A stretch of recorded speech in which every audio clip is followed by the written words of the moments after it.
He wanted me to ask you about Kenzo B and being a baby father.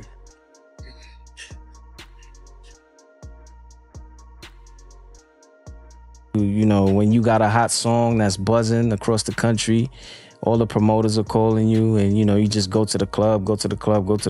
Quick licks, you know, 20, 30, 50, whatever the number is. And then what happens is when that song cools down, you outside of the money that you might have made and some of the content that you would have captured, you don't really have a ticket history, a touring base to lean on. And you can't remove the club from the culture, like, you know, but you have to pick and choose, you know, which dates. And then you know, the way we've built Boogie's business is album tour. And then clubs typically serve as the after party. You know, and then when we're off cycle, then we'll pick up a few club bags just to stay at the top of people's minds. How the Memphis streets influenced me when it came to music. I saw Gotti. I saw 8Ball, MJG, 3 Systems. I saw all the legends go hard in their career, so I knew it was real off top, so I had to go hard just like they did. So I'm here with Richh. You ever been on a blind date before? No, never. So what's your type? As long as you're pretty with girls, you can work, bro. If I love you, I'm in love with you. I don't give a fuck how many times we get it, we bump heads. That's real. You make me mad. I'm in love with you. Don't down me. I need you. We gonna figure it out. We gonna make it. Yeah. Ain't no figuring it out, cause we got it. Yeah. We gonna make it. Just don't down me. Yo, George, move over. Bro, watch out, bro. Bro, I'm like 6'10". Like, yo, bro. come on, I haven't seen Jen in a minute, bro. Who's George? That's not know like who George is. That's classified information type shit. What you on, bro? Now, I'm saying you good, KR, you good, nigga. What's going on? What up? Look, jump up. Jump up. Popping some shit. Nah, he my lawyer. Nah, I ain't starting to worry about that. I ain't starting to. It's like I can't even really speak. I really feel like you have a cop in the Nah, car, you bro. good, bro. You good, bro. Nah, He's good. Bro, the reason why I got George over here, because he just needs y'all like first and last name. Bro, what? Bro, no, it's Are you done playing Nah, Who's George? Yo, who are you, bro? Yo, he's good. You don't worry about it. Yo, act like the nigga's not even here. You mean I got my briefcase, bro. Yo. Actually, let me see some work. Bro, who you work for, bro? Bro, he's a personal chef. I mean, I don't know. So, you did Swerving, one of your biggest records. People see the video, they don't see 6ix9ine in the video. I don't think you've commented much about whatever situation, but just speaking on your song and your video, why did you choose not to even include his verse into it? Didn't make sense. If he gets released, would you work with him? It's crazy. Everyday struggle. That's the answer right there. What does the name 4-1 represent? All for one, one for all. Just mad proud of us. Like, I really know where we all came from. That's really us. Four's on top. Real bro. I'm here with KR the G, man. We outside. you outside. Yeah, You're not lacking though, right? Never lacking. You know my phone. Oh, all right. I don't see no dudes in there. I don't see no dudes in there, man. What Like, you want, bro? you know what I'm on. KR, like, stop. Bro, Yo, it's a game. It's an act. This is What we doing, bro? What are we doing? What we doing, bro? Let me know, man. Let me know. What we doing? Yeah. What we doing? How do you go from making a song together to almost going to war in the street? That's the question people couldn't stop asking after one freezing night in Manhattan. Because when that footage hit the internet, it didn't look like a simple argument. It looked like something deeper. 2 different crews, 2 different boroughs, 2 different generations of New York rap. Colliding outside a concert venue like the city itself couldn't hold them apart anymore. And what makes it even crazier, these were the same artists who were just celebrating together months earlier. So what really happened? Because the truth is, this story didn't start outside Gramercy Theater. It started way before that. January 28th, 2026. Manhattan was basically frozen solid. The temperature sat at 2 degrees Fahrenheit, the kind of cold that makes the city feel quiet, until it suddenly isn't. That night, Bayswag had just wrapped up his tour finale at Gramercy Theater, and the lineup was stacked. Cash Cobain pulled up.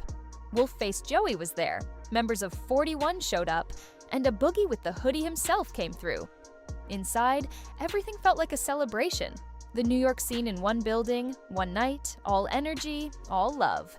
But the second people started filing out, the vibe shifted. You know that feeling when something's about to happen before it happens? Like the air gets heavier. 2 different crews from 2 different boroughs were now standing too close. And then, everything popped off. The brawl erupted right outside the venue. Cars lined the street, neon signs glowing behind the chaos. People were pushing, shoving, yelling over each other, police lights flashing everywhere. And within hours, the footage was everywhere. No jumper posted it. Academics picked it up. Twitter went insane. Instagram stories turned into war rooms. A crowd gathered in the freezing cold like it was a block party.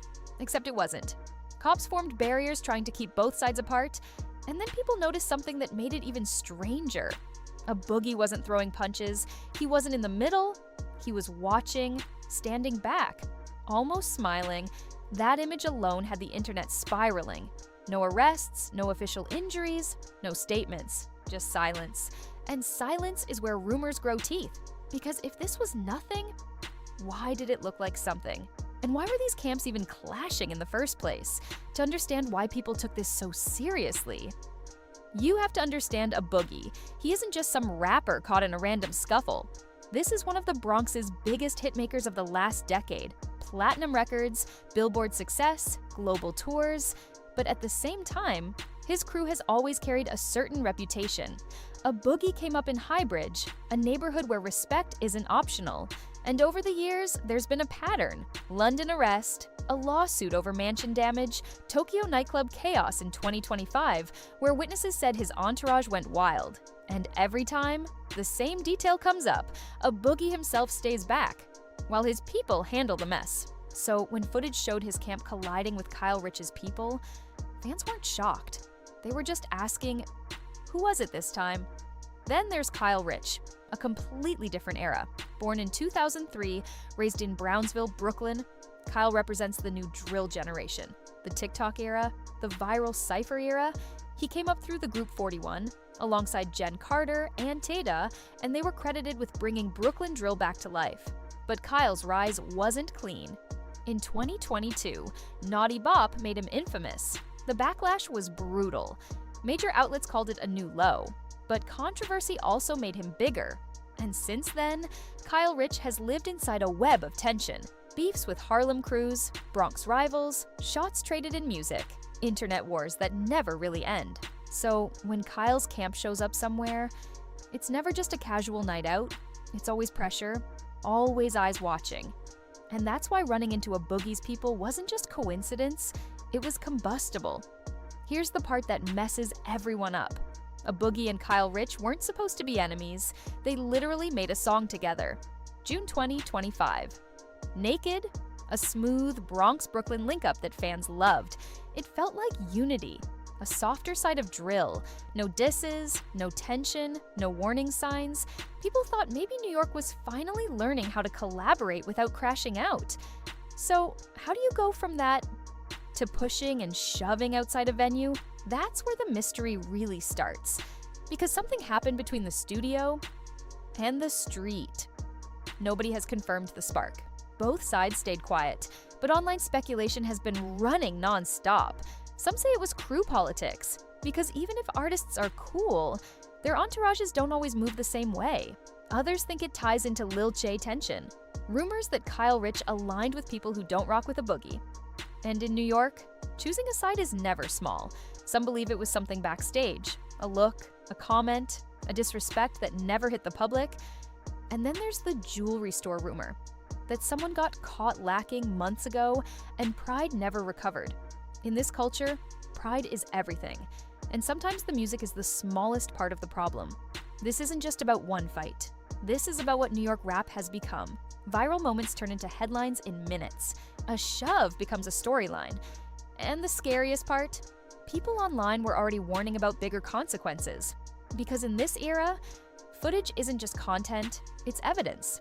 The feds have used crews, affiliations, lyrics, videos, all of it. And that's what makes moments like this feel bigger than just a quick shove outside a venue. Because in today's rap world, nothing disappears. Every phone is a camera, every argument becomes a clip, every clip becomes a headline, and every headline can turn into something much heavier tomorrow. What looks like a minor street scuffle today could be twisted into a serious situation later. That's the reality now. The streets don't just have witnesses anymore, they have timelines. And that's the contradiction. These artists want the charts, the tours, the endorsements, the mainstream spotlight. They want to be global stars, but the street image still follows them everywhere like a shadow they can't shake. Because drill culture isn't just music, it's perception, it's pride, it's the constant pressure to look untouchable, even when the real world doesn't work like a rap lyric, even if no one really threw punches, even if it was mostly yelling, pushing, posturing. The internet doesn't care about context. It cares about the moment. One shaky clip in the cold becomes a whole narrative overnight. Fans start picking sides, blogs start adding fuel, comment sections turn into battlegrounds, and suddenly, something small feels massive. At the end of the day, nobody got seriously hurt. No weapons were seen, no arrests were reported, no official statements were made. And honestly, in this scene, that's almost a miracle. Because we've seen how quickly these situations can spiral into something permanent. One wrong move, one person trying to prove something, and it stops being a viral video and becomes a tragedy. But what makes this feel unfinished is the silence. No apology, no explanation, no clearing the air, just two camps walking away like nothing happened, while the footage lives forever. And that's what keeps people wondering, was this really nothing? Or was it the warning shot before something bigger? No apology, no explanation, no interview clearing the air, just two camps pretending it never happened, while the footage lives forever, and fans are stuck wondering, was this just a stupid moment? A pointless ego clash in the cold? Or was it the beginning of something bigger? Because Naked wasn't supposed to be a one-time link-up. It was supposed to be proof that Bronx and Brooklyn could build instead of destroy. Now that bridge looks shaky, and in New York, rap, peace is always temporary. The cameras are always recording, the streets are always watching, and the next chapter could be written any night, on any block, the second the music stops. But what do you think? Was this just a pointless moment that got blown out of proportion? Or is this the start of something much bigger between these two camps? And if either side finally speaks out, trust me, this story could take a whole new turn overnight. So make sure you stay locked in. If you want updates on the real stories happening behind the music, the rumors, the tensions, and everything the internet is only whispering about, hit that subscribe button right now, because in New York, the next viral moment is always one night away. Thanks for watching full video. Love you guys. Stay tuned for next such videos.